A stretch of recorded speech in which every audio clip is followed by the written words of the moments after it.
Jomoro, the southwesternmost part of the Republic of Ghana, has for many years quietly held its own as the country's most enchanting ecological mystery, a secret so confidentially guarded by the nature-loving people of Jomoro themselves and the thousands of foreign visitors who sneak in and out of the district each year. But for how long could anyone possibly hold on to a secret so full of nature's own splendor and goodness? No wonder that today the secret of Jomoro is out. Not only does the district of Jomoro rank on top of the scale among Ghana's most exciting tourism havens, it is also argued to be one of Africa's most compelling and most fulfilling destinations for ecotourism. The Jomoro District Assembly was established under the legislative instrument of 1988, legislative instrument 1394, and geographically it is bordered to the west by Wasa, Amenfi and Awemi Swaman. This is my east municipality on the east, La Côte d'Ivoire to the west, and the Gulf of Guinea to the south. In terms of geographical size, it occupies a landmass of about 1,344 square kilometers and a population of about 111,348, with a density of about 83 persons per square kilometer and an annual growth rate of about 3% according to the 2000 population and housing census. We have access to the sea if it comes to fishing. We also have a lot of rivers. We have the Join or Ebi Lagoon, which serves as a boundary between Ghana and La Côte d'Ivoire. When you come to Benin, the seat of the paramountcy, we have at the northern sector the Nzulezu River, where we have this unique village called Nzulezu, the village on the silt, where people are staying there.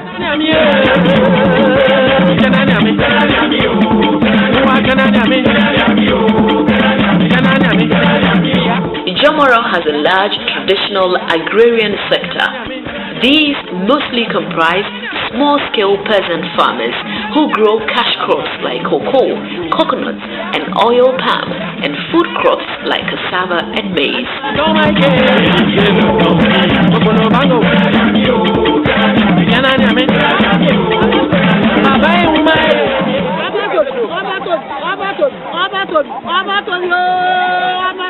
Coconut cultivation had been a significant mainstay for many Jomoro families in past years.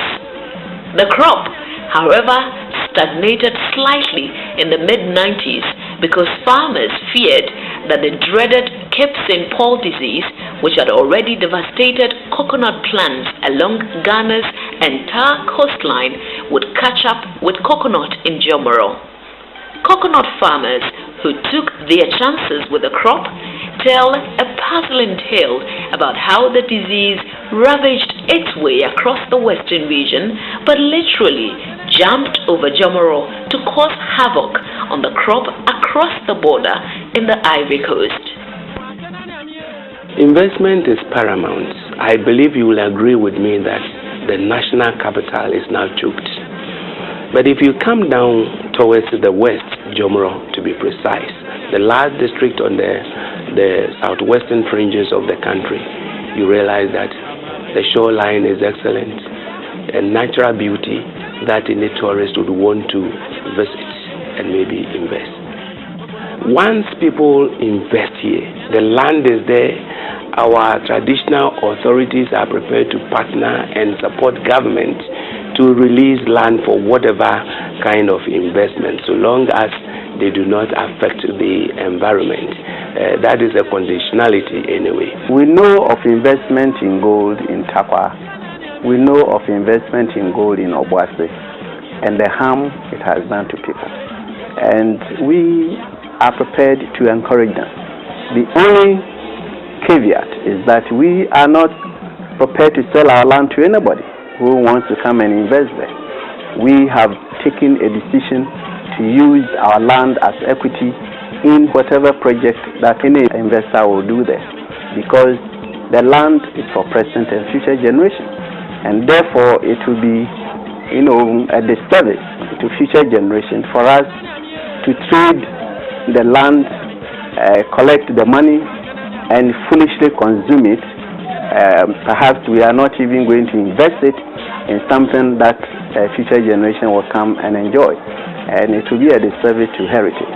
So we are saying that investors, yes, they should come, but they should be prepared to buy our concept that we are not selling the land to them. We are using the land as equity share, a free equity in the project, for us to enjoy the revenue in perpetuity, so that nobody will come and do multiple sale of land.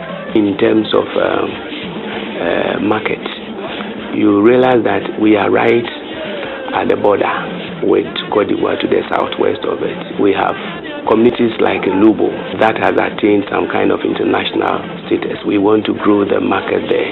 So right now even we have started putting up a modern market with all the modern facilities, a bank, a day nursery, and what have you. And I believe that that will attract many more people for business to grow. Some kind of trans-border business. But certainly, what places Jomoro more visibly on the global map is the district's enormous tourism potential. Not only is Jomoro already ranked at the top among Ghana's high-profile tourism enclaves, it is now argued to be one of the world's most compelling destinations for nature and eco-tourism. Then, away from Amanzuri, just off the Takoradi-Elubo highway, as if all the beautiful natural attractions around Benin were not enough, one comes face to face with the breathtaking Ankasa National Park, the 509-kilometer square forest conservation, also rated as Ghana's most botanically diverse nature reserve and the world's second richest forest.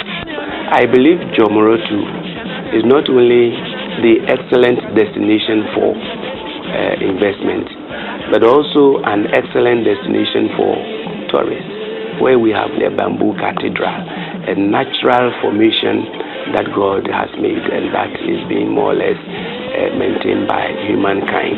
We have various other attractions like the Abbey Lagoon, which people do fishing along the bank, and visitors go there sometimes in boats and canoes for pastime. We, for some years now, have been able to conserve the Ankasa Nini Station National Park, which is one of the parks with a unique genetic index in West Africa. The European Union and other development partners have been doing a lot of job there, trying to improve tourism attraction to the place. The special thing about Ankasa is that it is the most biodiverse national park for any area within Ghana, and even on the international scale, it's right up there at the top as being something really special. Most of the park has never been logged. The bit we're in now was until about 20 years ago, I think, but not very heavily, and the northern part of the park has never ever been logged. So there are species here